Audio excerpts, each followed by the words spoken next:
This program is brought to you by Stanford University. Please visit us at stanford.edu. Graham's father was a minister and had been a friend of Du Bois, and this probably led her to think that she could write to him. But also she was a member, one of those members of the Black Talented Tenth that Du Bois had always believed would save the race. Graham had grown up in a household where she was exposed to political and social issues.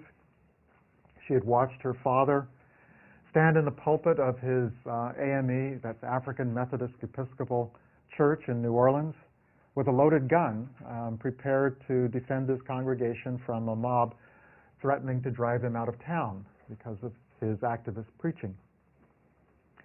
As a child, she listened intently as her father read to her from various books, Uncle Tom's Cabin, Victor Hugo's Les Miserables, but mostly the Bible. And he always took the social gospel message from the Bible. And I mentioned this social gospel being so important in African American history, that notion that the Bible is basically a text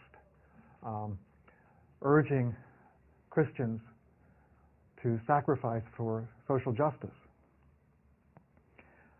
She gained much of her early understanding of the world from the family issue of the crisis. And when it would come in, her father would read it, sometimes read it to her when she was younger. Later on, she would read it for herself. That's how she found out what was going on in African American life throughout the nation, and actually in the Pan-African world beyond the United States. Her mother encouraged an early interest in music, arranging for piano lessons as the family moved around to various places, finally settling in Spokane, Washington. She graduated from high school in Spokane, but she realized that a talented, even a very talented black woman had few opportunities in the America of the 1920s, and went off to trade school to learn secretarial skills. She married and quickly gave birth to 2 sons. But at this point, during the 1920s, as the Harlem Renaissance was going on, she realized that a settled-down married life was not for her. She wanted to be an artist, she wanted to be an intellectual, she wanted to go out into the world, and she had this growing ambition to defy the odds and to make a career for herself. Her parents were quite understanding.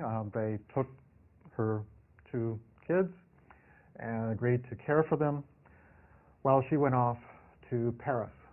She decided that this was the place during the 1920s where a black person could have the freedom to explore their options. She studied at the Sorbonne, immersed herself in the small but flourishing community of African Americans and African exiles, most of whom arrived in the years after World War I. By the way, if you go to Paris today, you'll find lots of evidence of that flourishing community still present. When she returned to the United States, her ambitions were almost boundless.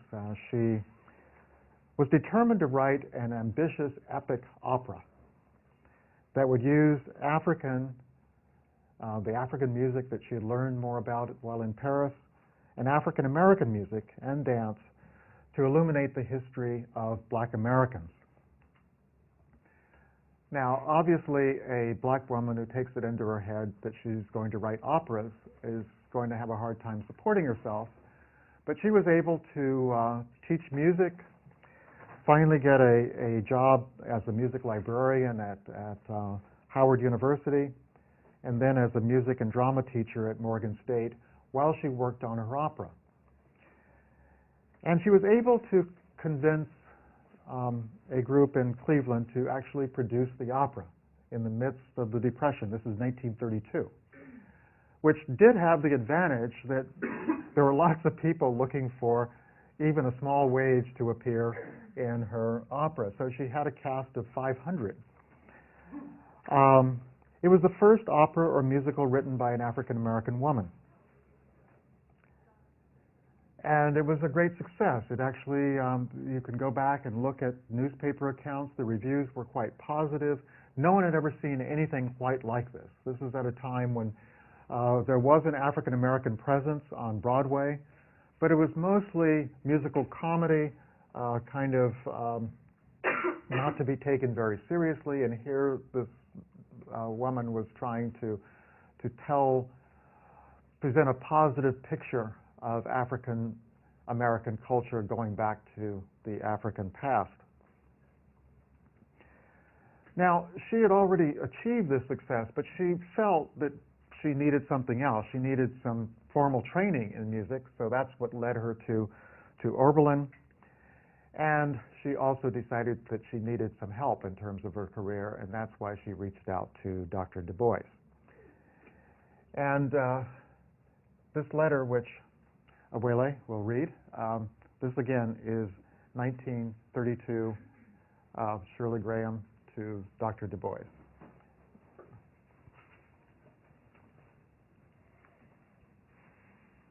Dear Mr. Du Bois, I have so often consulted your books for information along the lines which most interest me, and now I naturally write to you for advice.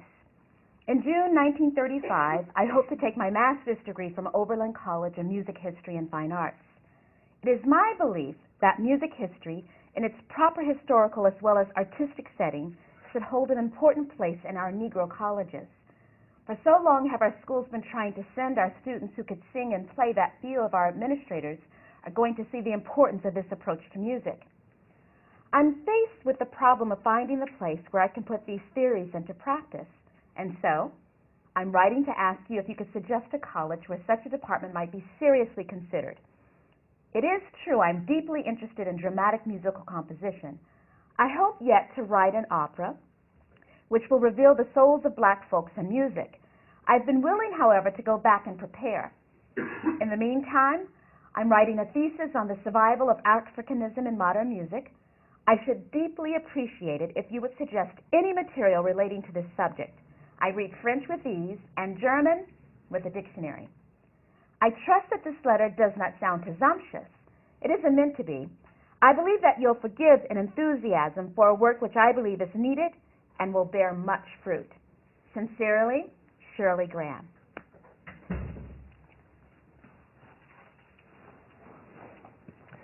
Well, Shirley Graham's career during the 1930s, I think you can see in her trajectory and Du Bois's two conflicting paths. Like Du Bois, for example, was a person who had seen his influence at its height during the period before 1930. I'd mentioned before how the Depression caused the subscriptions to the crisis to decrease, but more, a new generation of young artists and intellectuals was coming to the fore during the 1930s. And these were people who were his talented tenants, but they revered Du Bois, but they weren't listening to him as much as they once were. Howard University, for example, had become a center for the talented tenth, kind of a policy center. Mordecai Johnson had taken over as the first black president of Howard, and he began to bring in talented faculty members.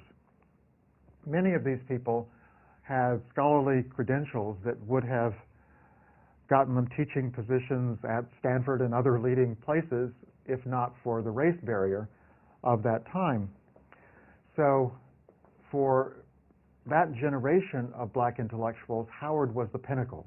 It was as if you had gotten to Harvard or Stanford actually Stanford wasn't in that class during those times, but certainly getting to Harvard would have been the equivalent for a white intellectual. These were people like Charles Houston, who took over the law school and became its dean, trying to build its reputation, bringing in people young students like Thurgood Marshall, demanding excellence, demanding that they devote their careers to not simply their own advancement, but the advancement of the race. Elaine Locke, the distinguished writer of the Harlem Renaissance, was already on the Howard faculty. Rayford Logan in history, Sterling Brown in literature, Charles Drew in medicine, Ralph Bunche, political science, E. Franklin Frazier in sociology. Any of you who are in any of these disciplines and know anything about the history of your discipline would recognize these names. These are pioneering figures. And they were all at one time or another at Howard. And they were activists. They were people who felt that they needed to use their knowledge to benefit the race. They had many of them had radical views. Many of them were activists. They worked with the Scottsboro Defense Committee. William Hastie, who was a professor in the law school, founded the New Negro Alliance to launch boycotts against businesses that discriminated against black workers. They were very interested in international events. They had an international perspective. Many of them had traveled outside the United States, and they had met with the exiled leaders of the anti-colonial movement in Africa, who were living in Paris and London and other places. Ralph Bunche, for example, met with Jomo Kenyatta, who would later become the president of independent Kenya. And he wrote an influential book called The Worldview of Race.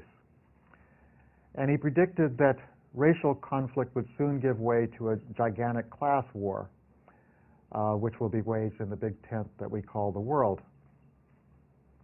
Now, a lot of these people ended up, and this is not surprising, they're in Howard University, they're in Washington, advising government agencies, or themselves becoming part of the New Deal.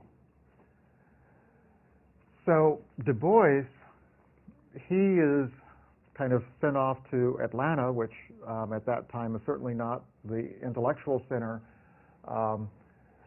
that Washington was, or New York was, and he stays there for the late 1930s and early 1940s. Meanwhile, these younger individuals begin to exert influence and become the spokespersons for the race on issues of interest to the government, particularly. Now, Shirley Graham went in different kinds of circles. Hers were more artists, intellectuals. But that, too, was affected by Roosevelt's New Deal, because many of these individuals, including Shirley Graham, worked for government agencies. That's how they got work. She worked for the Federal Theater Project. That allowed her, for the first time, to direct plays. She directed a play, for example, The Swing Mikado, which was a black version of The Mikado, and gained a great deal of interest because it brought jazz together with more classical musical theater. Another among the people that were part of that circle who were influenced or part of government programs, Ralph Ellison, later wrote Invisible Man. Zerl Neale Hurston worked for a government agency, doing work for the Writers Project in Florida, going around taking ethnographic surveys, studying the language and culture of rural blacks in the South. And that, of course, became the source material for her book, Their Eyes Were Watching God. Aaron Douglas, Jacob Lawrence, all of these people. She knew and was good friends with Catherine Dunham, the choreographer, pioneering choreographer, the first person to really bring black African-American dance to the attention of the nation. She was friends with Ethel Waters, the actress and singer, She was friends with Richard Wright, who, while he was writing Black Boy, Langston Hughes. All of these people were, in some ways, surpassing Du Bois in their influence because they were producing work that was getting a great deal of attention during the 1930s, or they were involved in films or other parts of the arts. So for Graham, the 30s was a period where she thrived, and she began to develop a name for herself as one of the leading figures in the effort to develop black drama. And then, of course, by the end of the 1930s, all of this began to change with the war, the end of Roosevelt's New Deal, all of these projects, the Federal Theater Project and such, typically came to an end because at the end of the 30s, they began to be attacked as communist dominated.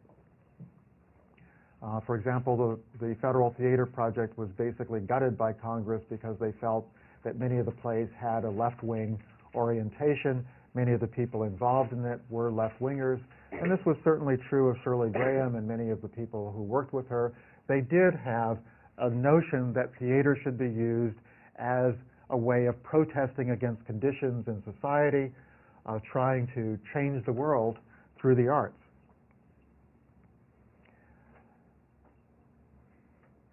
Once the United States becomes involved in World War II, though, Shirley Graham's career takes another tack.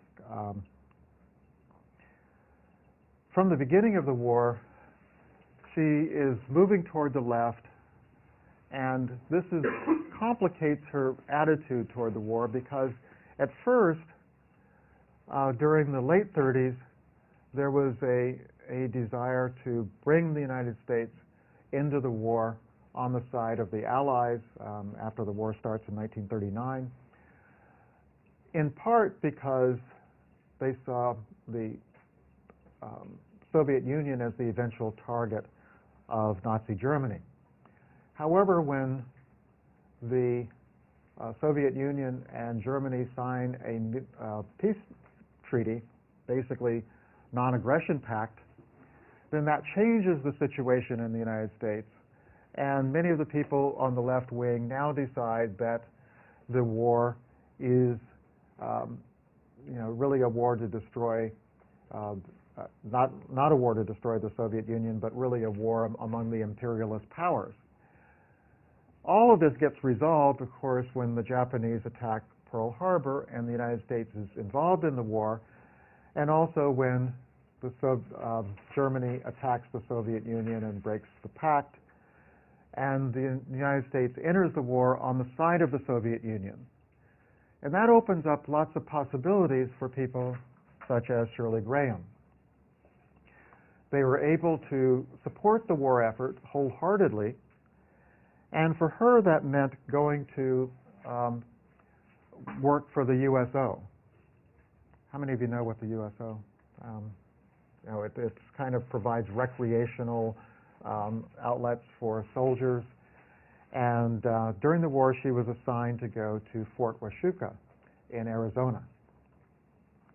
Now, a little bit about the background of what happened at Fort Huachuca. Why were black soldiers? How many of you know where that? Anyone know where that fort was? It's in Arizona, southern Arizona, out in the desert. It was the largest concentration of black soldiers during World War II. And basically, for many black soldiers, they spent the war sitting in the desert because there was this ambivalence about using black soldiers in the war effort, especially in combat roles.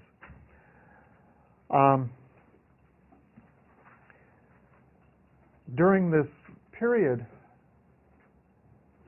the militancy of black soldiers as well as black civilians increases dramatically, though, because the war becomes a tool by which black Americans try to improve their position in the United States. In the textbook, you'll read about the Double V campaign. What was the Double V? victory against fascism and racism. So you have this notion that the war can be used as a tool to end racism at home, fascism abroad.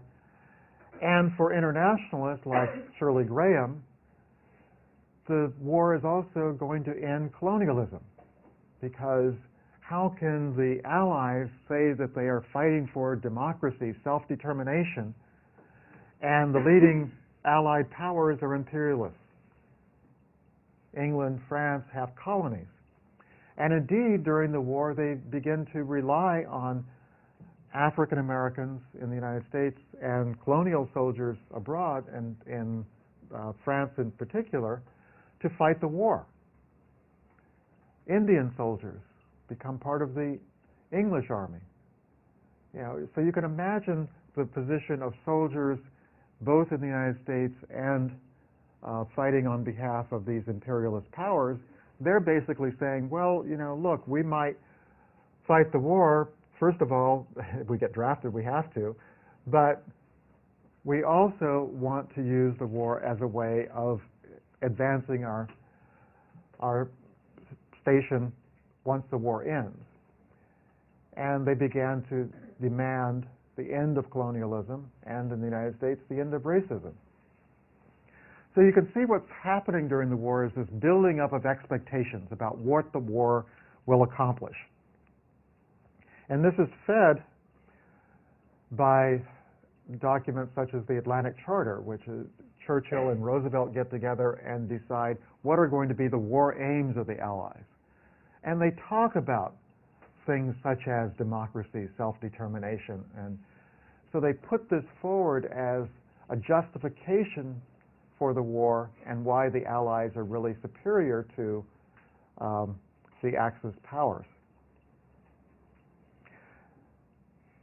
By the way, Du Bois, as I mentioned earlier, had taken a stand against, in favor of black participation in World War I, arguing that we need to close ranks, but come home marching for freedom at home. In World War II, Du Bois says that he takes a much more critical stand of the war, but by that time his voice is overshadowed by that of A. Philip Randolph, because A. Philip Randolph's March on Washington movement puts into action this notion of using the war as a means to advance the position of the race. The March on Washington movement of 1941, threatening to bring 100,000 African Americans to the nation's capital to demand what? To demand equality of treatment in the armed services, to demand jobs in the war industries.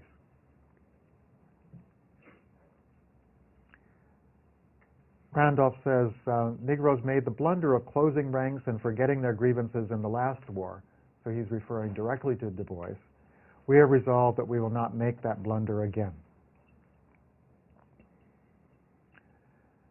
Okay, so Graham comes in as the USO director, and she's sent to Fort Huachuca to keep the morale of these black soldiers up. And from the beginning, she uses that position not only to succeed in doing things that are going to improve morale to the extent possible, but she realized that she's been given an impossible task. The black troops are very discontented there. Number one, they're being trained for only menial roles in the service, whatever their qualifications. They're under the control of white officers, many of them from the South, because according to the military, there was a feeling that whites in the South understood blacks better than whites from other parts of the country, and also there was just more officers who were Southern in the military because of that military tradition. Also, as soon as they left base, they found that they encountered intense discrimination. And when they encountered this, rather than being supported by the military, they were basically told to obey the local mores, which meant if they were not allowed into a restaurant, don't go into the restaurant. This is what led Jackie Robinson, for example, in Texas in a similar situation to face court-martial when he refused to accept Jim Crow on a bus. So all of this was part of what Shirley Graham was up against. But she was enormously successful and, in fact, gained the support of the camp general, the main officers at Camp Washuka. But she got herself in trouble by getting involved in off-base politics. She was very vocal in her complaints against the treatment of black soldiers, and ultimately was told by the USO that we don't get involved in those affairs. And they sent her to New York, presumably for a meeting. But as soon as they got there, they said, well, you're not going back, at least not for the USO. And at that point, she again reached out to her friend, Dr. Du Bois, asking about new job possibilities. And in this letter, which she writes in 1942, she goes into what was the situation in Fort Washuka. Do you want to?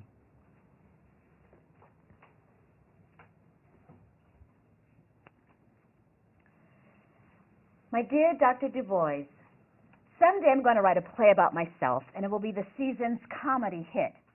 I did laugh when I read your note this morning. For one brief moment, I saw myself through your very wise eyes, and the picture was very funny. One impression, however, I must hasten to correct. I did not leave Fort Washuka on my own free will. When I finally did, I have to say, there was such a furor that arose, it shook the Empire State Building here in New York. The commanding colonel of Fort Washuka, the commanding general of the 93rd Division, wire wrote and radiographed everybody they could think of, all of which greatly angered my ladies at the YWCA USO. They ordered me to come into New York for a conference. When I got here, they coolly informed me that the USO was not interested in some of my activities, which were outside the recreational program of USO. They could not consider race problems, etc. It seems that the Field Service Administration man out there had written in that I was using my position as a USO director to influence military and civic affairs throughout the state, which was perfectly true. Not so much as to the USO position, but as to the influence. I had things so tied up inside that fort that every time that particular dirty little rat came along with his discriminatory program, I was having him thrown off the reservation. Also, following a riot in Tucson, when a soldier had been given a life sentence, I myself reached the general and influenced him to reopen the case, and by military ruling had the soldier's sentence changed to 10 years. I have been called in to sit on a court-martial case within the fort. These are a few of my unprecedented activities. No, I didn't want to leave Fort Washuka. I knew I was getting worthwhile things done out there, and I have cried briny tears into my pillow many nights since I've been here in New York. But one must sometimes accept the defeat. Or does one? I don't as long as I can wiggle a toe. The story is not finished. The commanding colonel is not threatening to close the USO out there. He says he wants no part of them. I asked him not to do so. Even a little USO is better for the soldiers than none at all. The peculiar thing about the entire situation is that I have been wholly backed by these two military authorities, and only the crummy, hypocritical, religiously controlled USO got cold feet. Can you beat that? Meanwhile, I'm getting off some steam, though, writing an article for the left-wing magazine Common Sense. Collaboration with Seldom Rodman on his book, The Revolutionists, is definitely underway. You can read the excellent review copied from the New York Times in the copy of Common Sense which I sent you. The work as it stands is not stageable, so say all the Broadway producers. I'm doing a piece of craftsmanship and rewriting on it to make it so. we think we'll have a hit. The rather grubby thought of making a living must occupy some of my attention. Were it not for the boys and their schooling, I could practically forget that. I realize I've been a frightful correspondent lately. I did think I'd probably see you this summer, and I could tell you everything. Life with me seems a series of ups and downs, but your little note this morning makes me realize that with it all, I do have a roaring good time. Lovingly, Shirley.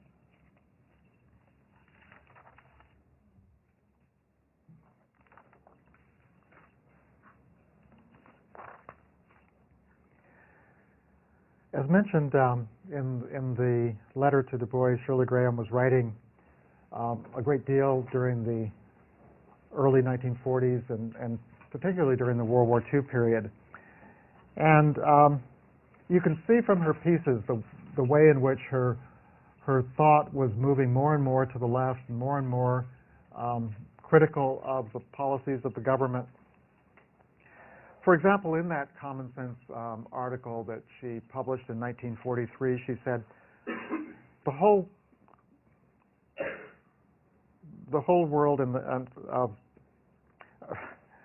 the freedom of the colored people is becoming more and more acute as the problem of the world, and this is significant that nowhere are the colored races fighting to maintain and to advance white supremacy.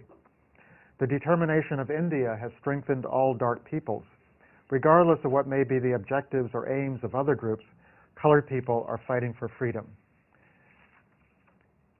And then she asked, is it the intention so as to circle and encompass the Negro by segregation and discrimination that we finally will have to have a separate and distinct nation within a nation?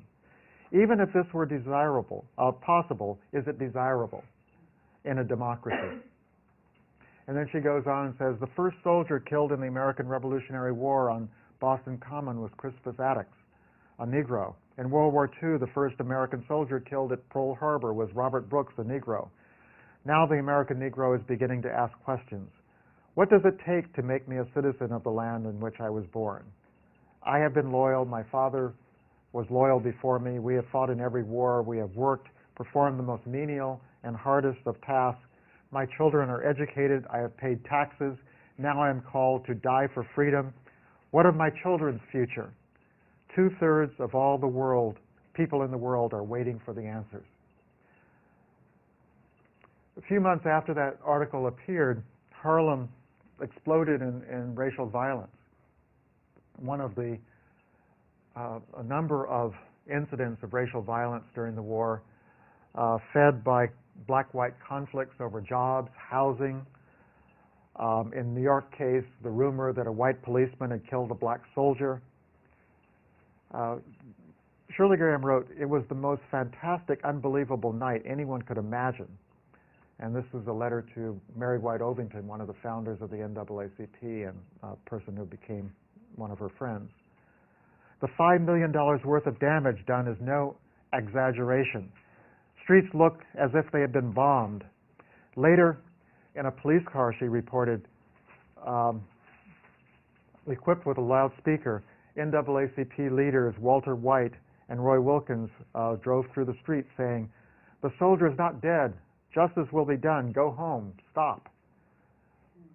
But they stopped only after they were exhausted. Terrible, yes. As to the harm done, I'm not so sure, she said. The Negroes in New York in 5 hours destroyed $5 million worth of white property. And you should hear the phone calls we're getting and the committees being formed. Everybody's trying to do something.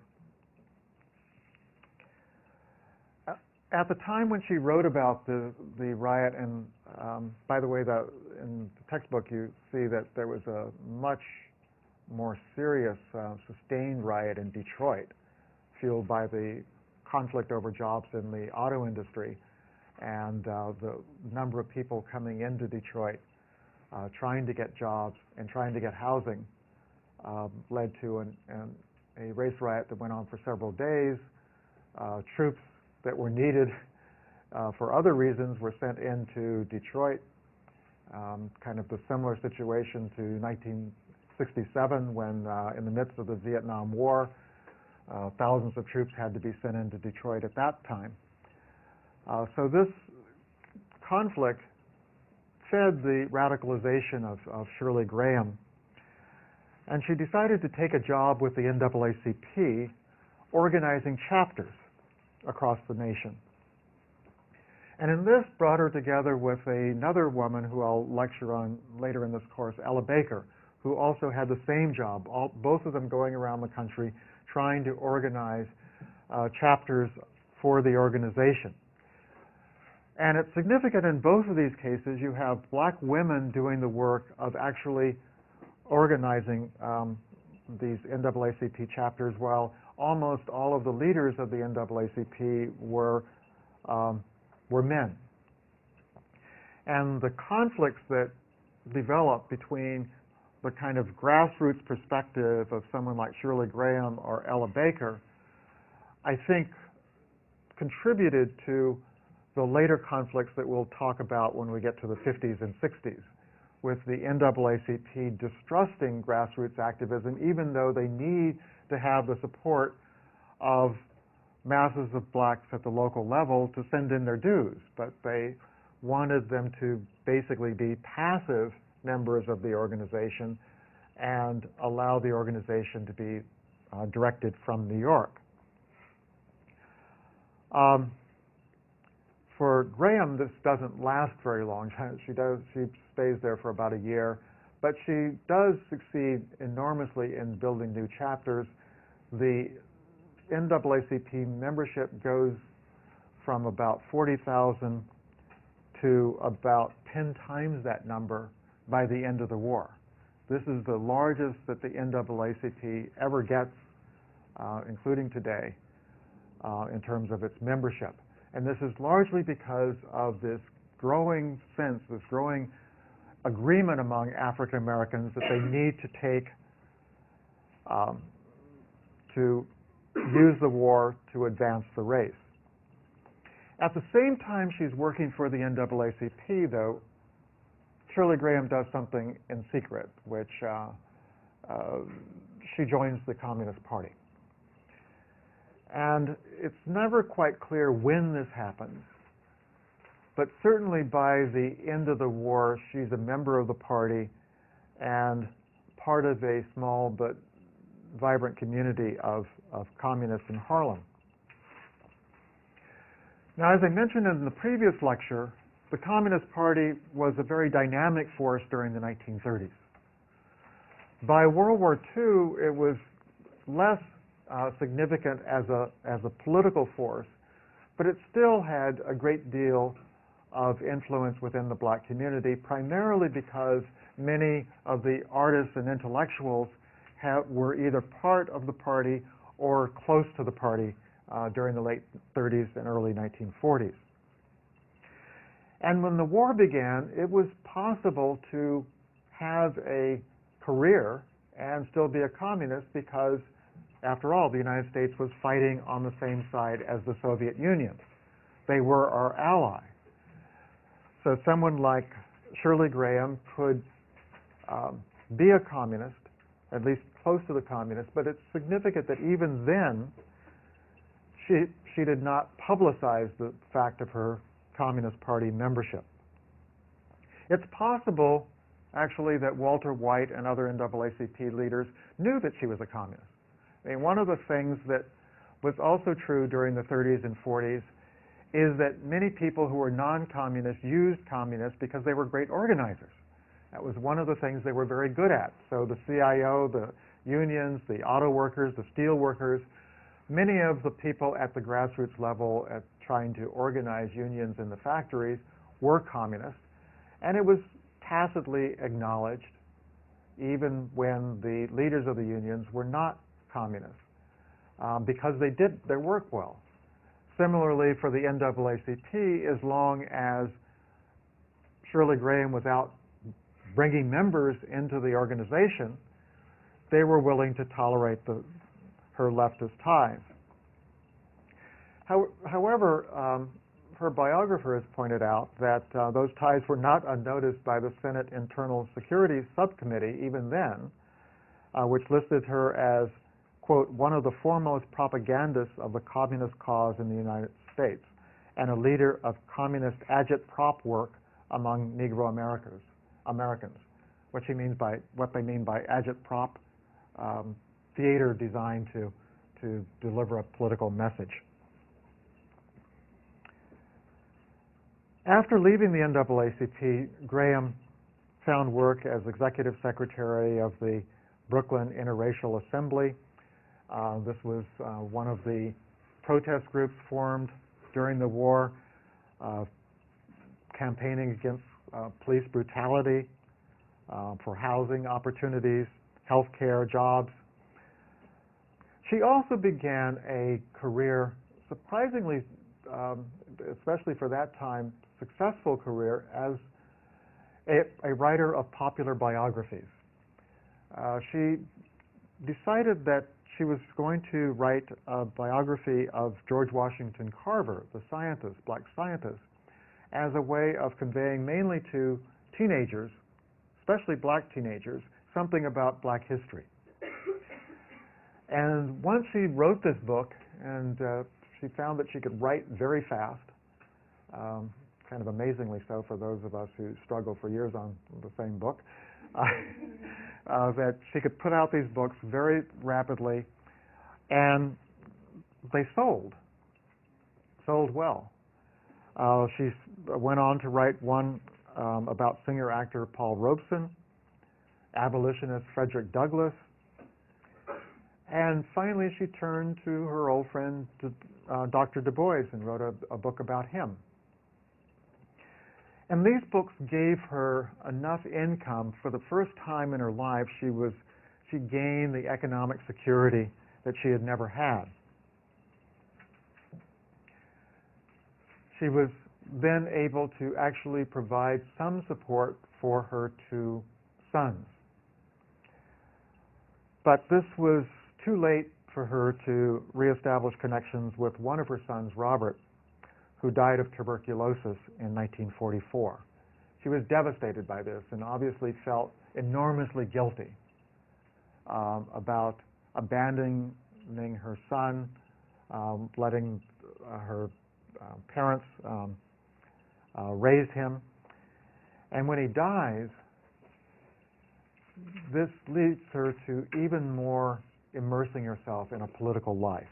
One of her communist friends advises her, "There are other Roberts in the world," he said, "and therein lies your work, to make your contribution in making that better world so that other mothers will not have to go through the sorrow you are going through today." And so after the death of Robert, she becomes immersed in both her writing and her political work. And at that point, she begins to reestablish her connection with Dr. Du Bois. It happens that Du Bois returns to New York. He's driven out of Atlanta University. His views, they want to retire him, as the NAACP wanted to retire him in the 1930s. And he decides to return to New York, and he's invited to do research for the NAACP. Now, you can imagine Du Bois during this period of his life feeling like he's coming back to the organization that he founded, but rather than coming back in a policy-making position, he's being brought back basically to advise Walter White of how to take the NAACP into the post-war period. Walter White basically recognizes that Du Bois has connections, has a mind, unparalleled understanding of the implications of the war for black Americans. He wants that advice, but he doesn't really want to give up any of his power and influence to Du Bois. But Du Bois returns to New York, and so he and Shirley Graham are for the first time in close proximity to each other, and it's during this time that their relationship becomes ever closer. Now, I mentioned in the last lecture that Du Bois was involved in an unsatisfying marriage. His wife was not a partner in what he was doing outside of the home, and as I mentioned before, that he found his own life much more outside the home than inside the home, and leaving his wife there, he felt guilty about it, but nonetheless, he left her there. And when he wrote that candid assessment that I quoted from in the last lecture, he probably had Shirley Graham in mind when he complained that, quote, "The ties between human beings are usually assumed to be sexual if a man and a woman are concerned." Now, he was saying that in order to deny that that was his object.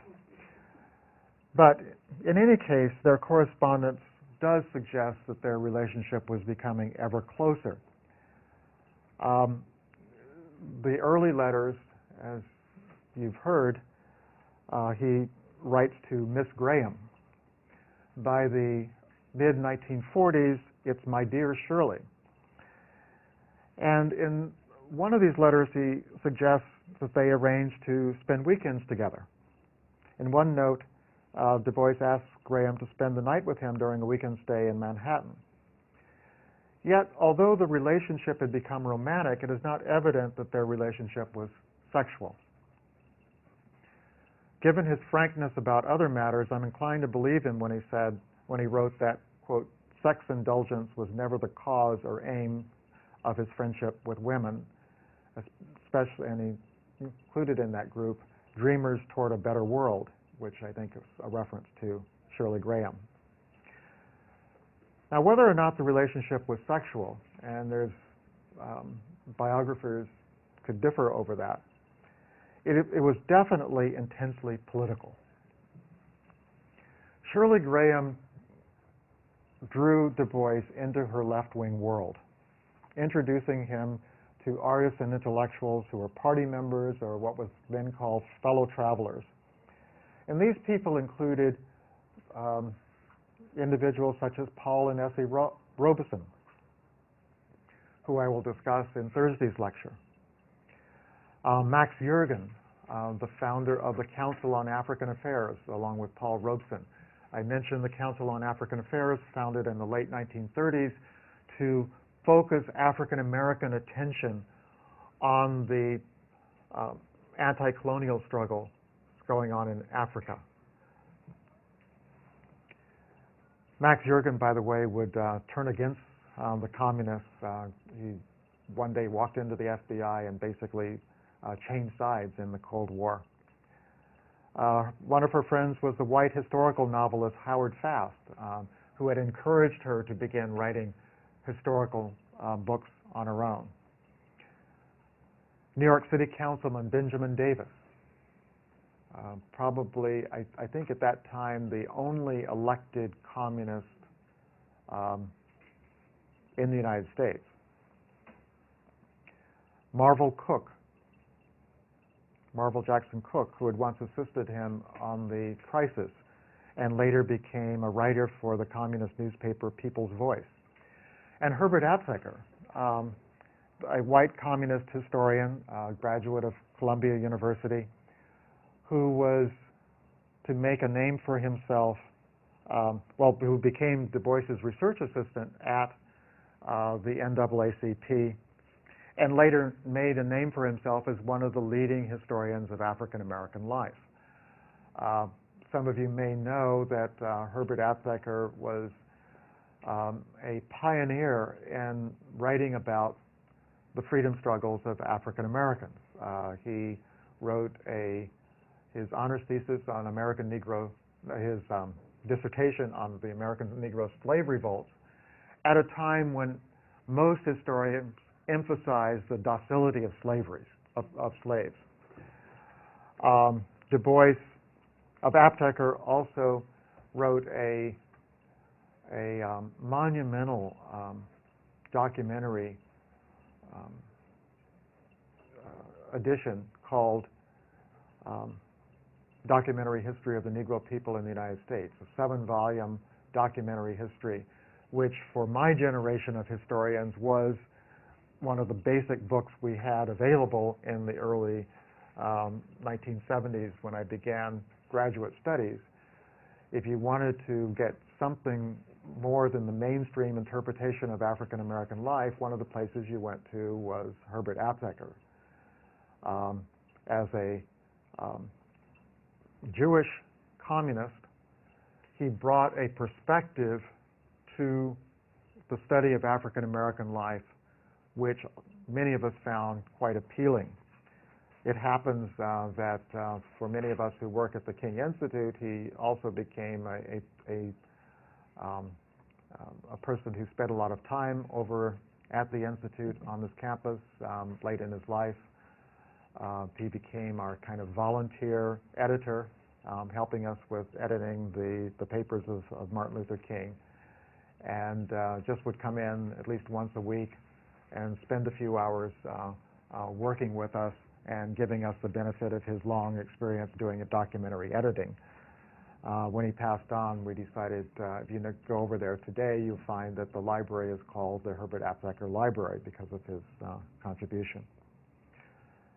Well, Shirley Graham succeeded in getting Du Bois into these kinds of circles. Du Bois probably would have found those circles anyway, because during the war, he came to the conclusion that the war needed to be during the war that he wanted to bring the United States to a new policy with respect to colonialism and racism. And he felt that this could be done if the United States did not have such a close relationship with the imperialist powers, or at least put pressure on them to end their colonial policies. After the war, he sees that the drive to create a United Nations is going to be a crucial policy decision for the United States, because what is the United Nations policy going to be toward racism and colonialism? For him, it was kind of a replay of World War I. After World War I, the League of Nations is established. Do they take a policy against colonialism? No, they don't, because the key nations in forming the League of Nations were the imperialist powers. So rather than bringing democracy to South Africa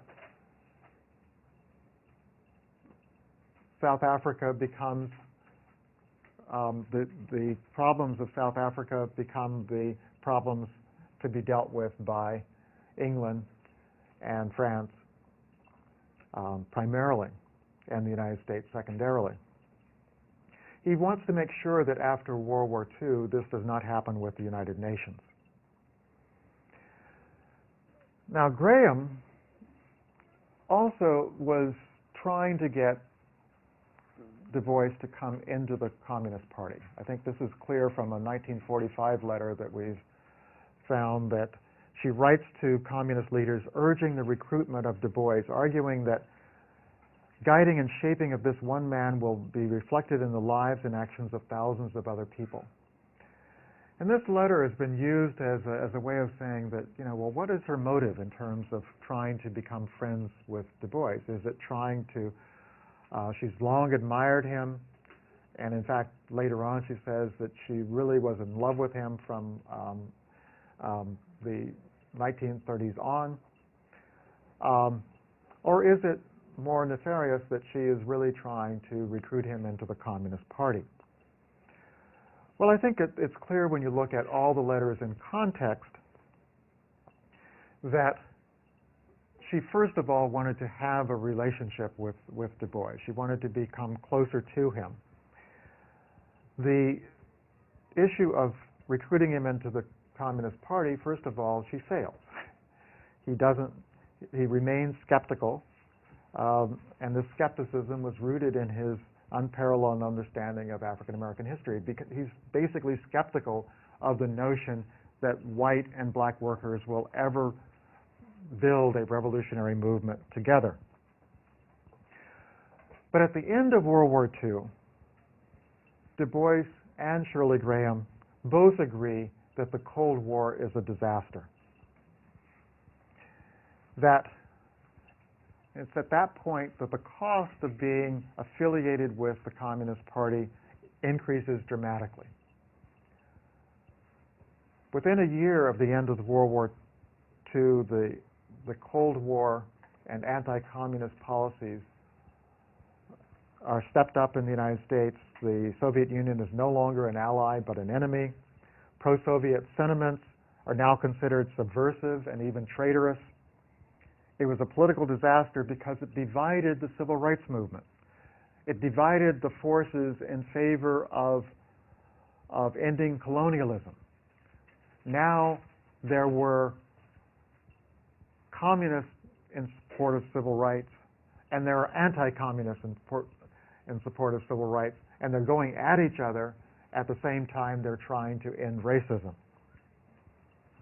So although Du Bois remains outside the Communist Party, he ultimately suffers more than Graham from the anti-communist persecutions of the Cold War era. He's more of a target because he's better known.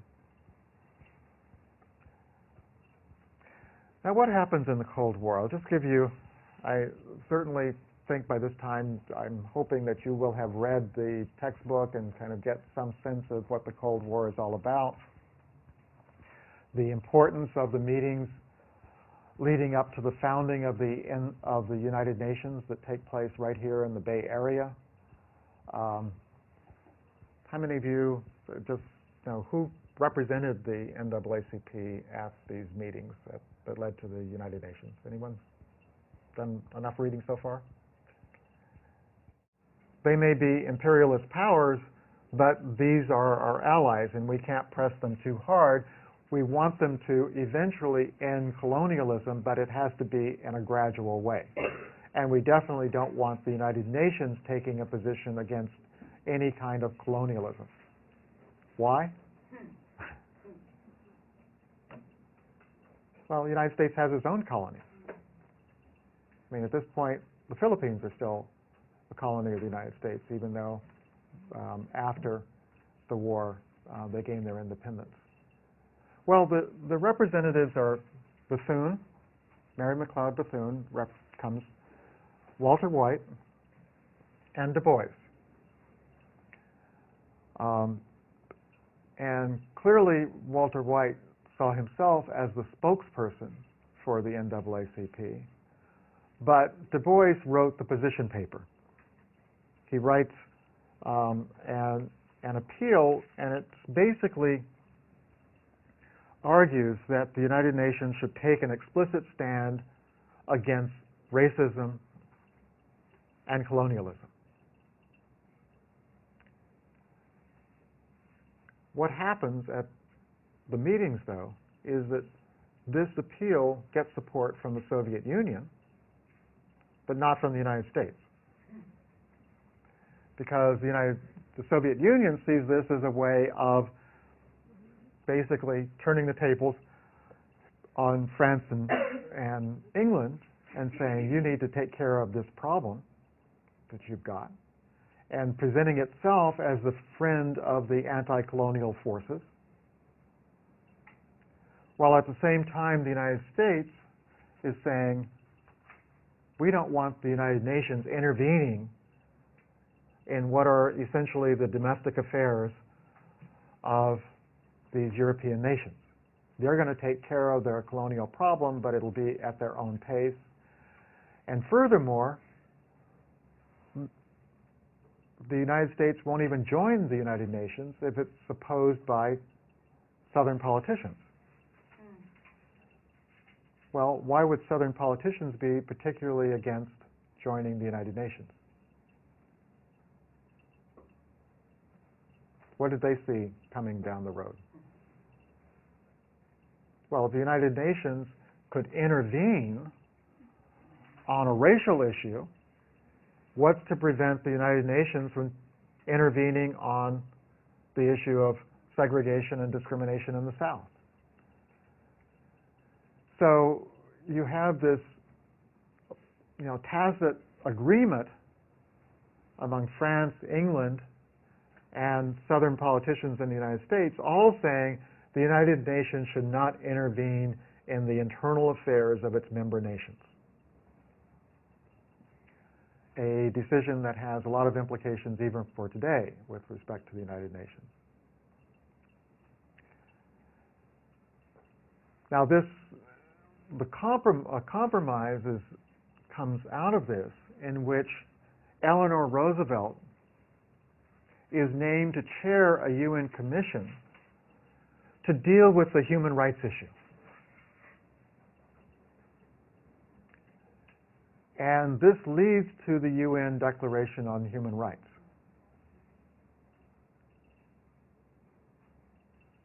Now, the UN Declaration of Human Rights is a very important document in the history of human rights. It really establishes a framework for human rights around the world, but there was no enforcement. How are you going to enforce human rights? That's the problem we still have today. So basically what happened is that under Eleanor Roosevelt, you develop a framework for human rights defining what it is, but the UN Charter provides no effective mechanism for enforcing it when one of the member nations is the violator of human rights. After the Charter for the UN was drafted in 1945, the black pro-civil rights forces begin to divide, and it divides over the Cold War issue. Du Bois is quite disappointed disappointed to say the least, that the UN Charter did not include any explicit language relating to racism or anti-colonialism. And after that, he also begins to become much more critical of the Truman administration. Truman becomes president after Roosevelt's death. The Truman administration's handling of the issue of UN policies on colonization and racial discrimination. And this was combined with an outbreak of violence against returning black soldiers. And I invite you to read more in the textbook about that. There's a wave of violence across the South, mostly directed against returning black soldiers. And it's designed to send a very specific message. You may have thought that going into the military was going to improve your situation at home. We're here to remind you that is not the case. And you have Truman, many blacks demanding that Truman do something about this situation. Truman is concerned, but he understands that the base of the Democratic Party is in the white segregationist South. So he faces a dilemma.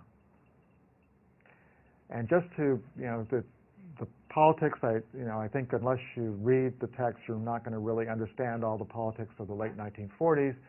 But basically what happens is that the 1948 election becomes the crucial turning point. Because what happens there is that Truman runs for president.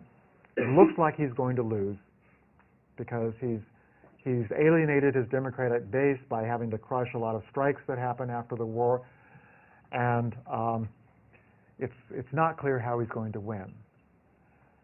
But even his mildly pro-civil rights policies alienate the southern wing of the party so much that they create the Dixiecrats and run their own candidate.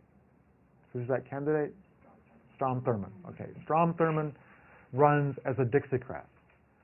The ironic result of that is that Truman then is able to move further on the civil rights issue because he's no longer worried about alienating the white Dixiecrats. They're going to leave the party and have their own campaign. Furthermore, Truman's left wing becomes the Progressive Party under Henry Wallace. So you have a four-way election: Republicans and Democrats, Dixiecrats, and the Progressive Party. So Truman manages to engineer a victory by taking pro-civil rights stands, establishing Civil Rights Commission, integrating the armed forces, or at least beginning the process of integrating the armed forces, giving on a lot of these key issues, gaining enough of the black vote to make a difference in the election, at the same time becoming staunchly anti-communist. Because now he doesn't have to worry about alienating his left wing of the party. They've left. They're in the progressives.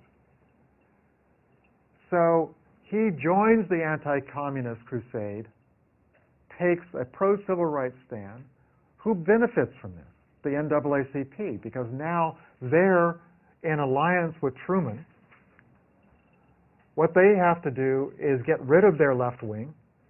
So all these organizations, including the NAACP, engage in an anti-communist purge of all their members. So by the end of the 1940s, people like Shirley Graham and Du Bois are on the margins of American politics. They had their best shot with the Progressive Party. It fizzled in terms of, even in the black community, most black people supported Truman. Why? The Progressive had a better policies on civil rights issues, but Truman, if he got elected, was going to be able to deliver. There was never any thought that the Progressive Party would actually win the election. So by the end of the 1930s, black leftists are under assault. And this is true especially with respect to W.E.B. Du Bois and Paul Robeson, who are the leading leftist, black leftist figures of the late 1940s. I'll talk about Robeson on Thursday, but for Du Bois, he is targeted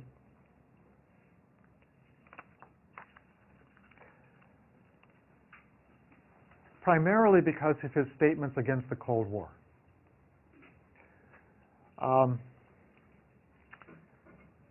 For most of the black leftists, their attack is against the Cold War. They're seeing this as damaging to the civil rights cause, damaging to the anti-colonial cause.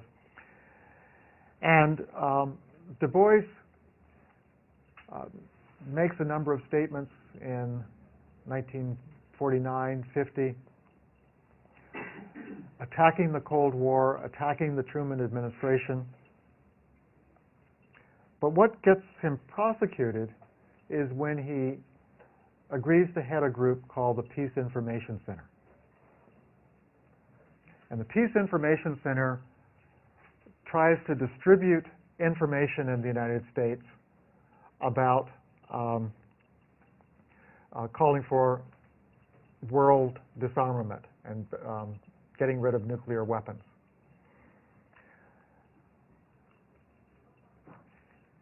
He sent a letter by the Justice Department saying that he needs to register as an agent of a foreign power. They don't specify what the foreign power is, but it's pretty clear what they're implying is that it's the Soviet Union. He doesn't do this. He responds by saying that he's not an agent of anyone. He's just for peace. But he's prosecuted for this, put on trial,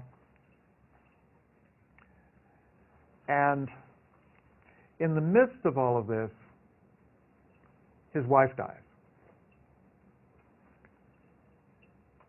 So by the time that he is indicted, his wife, Nina, had passed on in 1950. He's indicted early in 1951. And at that point, Shirley Graham, in 1951, just as he is about to go to trial, he proposes to her. And they are married almost as he is being put on trial.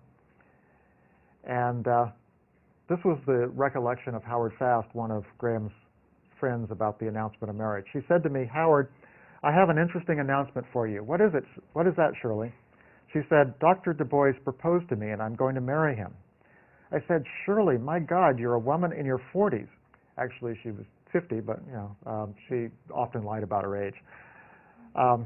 "You marry a man in his 80s, you're giving up all hope of sex for the rest of your life." She said, "Howard, how little you know about sex." They were married.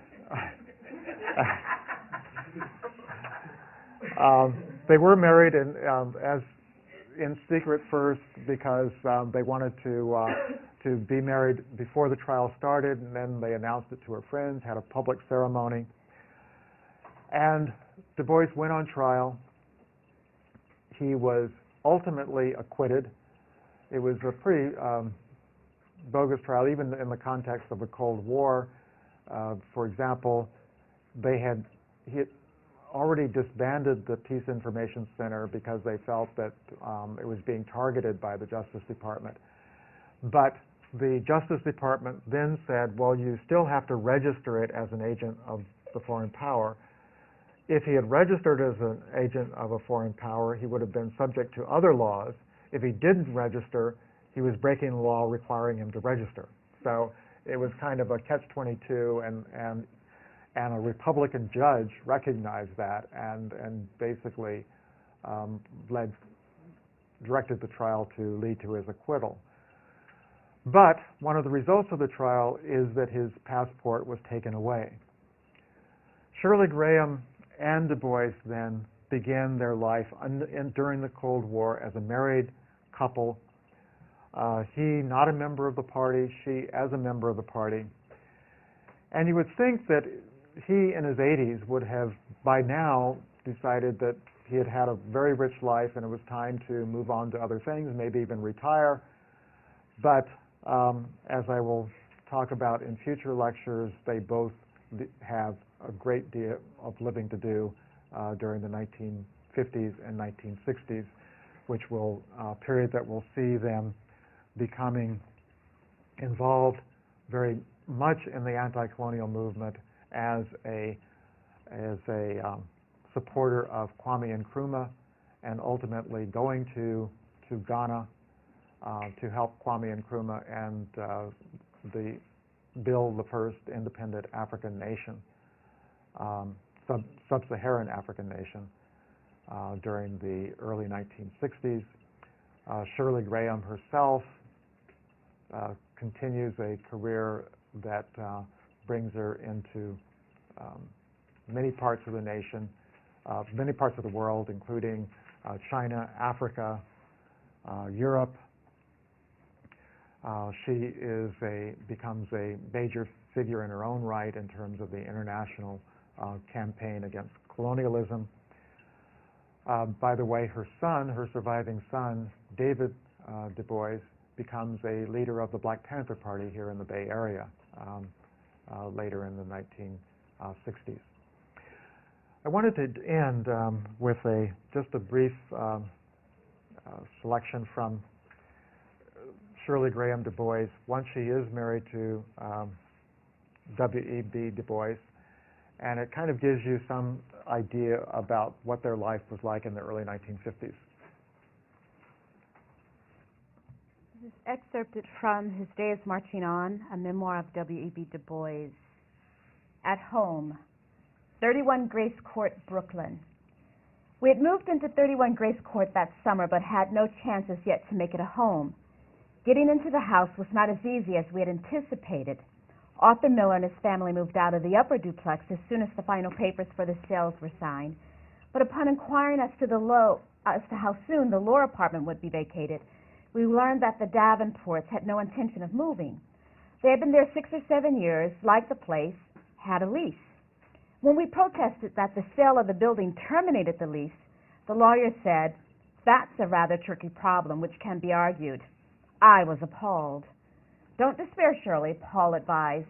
"Go out yourself and talk with the Davenports. Explain how important it is that you have the lower duplex. Tell them the doctor simply cannot climb up those stairs." I phoned immediately. Mrs. Davenport was not in, but I left a request that she phone our apartment. She did so that afternoon. W.E.B. answered and made an appointment for me to call on them the following evening. It was the middle of May, and even before I turned into Grace Court, I caught the fragrance of fruit trees blooming in the gardens.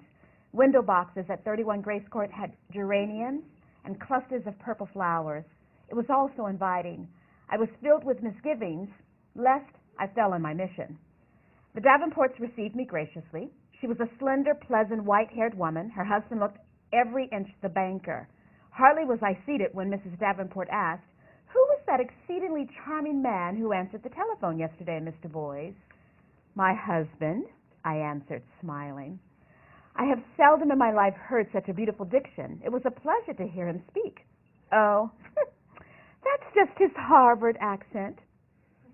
"Harvard?" explained Mrs. Davenport. "Mr. Davenport, is your husband a Harvard man?" "Yes, he is." The man was looking at me now intently. "And your name is Du Bois? Would you be related to the Du Bois? I mean the scholar." "I rather think my husband is the Du Bois," was my answer. "But surely not." The astonishment was real. That Du Bois was at Harvard during the last century. Why, I had to study his Ph.D. thesis when I was a student there. It's volume 1 of the Harvard Historical Series, and by George, it was a hard reading. "That's W.E.B. Du Bois, all right," I said. But now the Davenports were frankly puzzled, and so I explained that I was his second wife, that we had married only the past February, and that we had bought the building with this particular duplex in order that he should have a pleasant, comfortable home with only a short flight of stairs with space for a garden and flowers in a quiet neighborhood. "The Miller's apartment is larger and gets more sunshine," said Mrs. Davenport hopefully. Mr. Davenport spoke impatiently. "Her husband couldn't climb those stairs. Then to me, I suppose, Dr. Bois retired from all activities long ago? Is he in good health?" Evidently, these good people had heard nothing of the trial. "Oh, yes, indeed. He's still teaching and writing." The banker regarded me with polite interest, but I did not press the matter further. He turned to his wife. "We'll be going away for the summer soon anyhow. They probably could find something suitable for us by fall." After a pause, he added reasonably, "These people have bought the building and need the apartment." I could see the struggle in the woman's face. She did not want to give up her pleasant home, and heaven knows I did not blame her. But the old school Taiwan. "Give my regards to Dr. Du Bois," said Mr. Davenport as I was leaving. "Tell him I'll look up some of his later books. I shan't hold the one they made me read against him." I recommended The Souls of Black Folks on his letter, The World and Africa. See you on Thursday.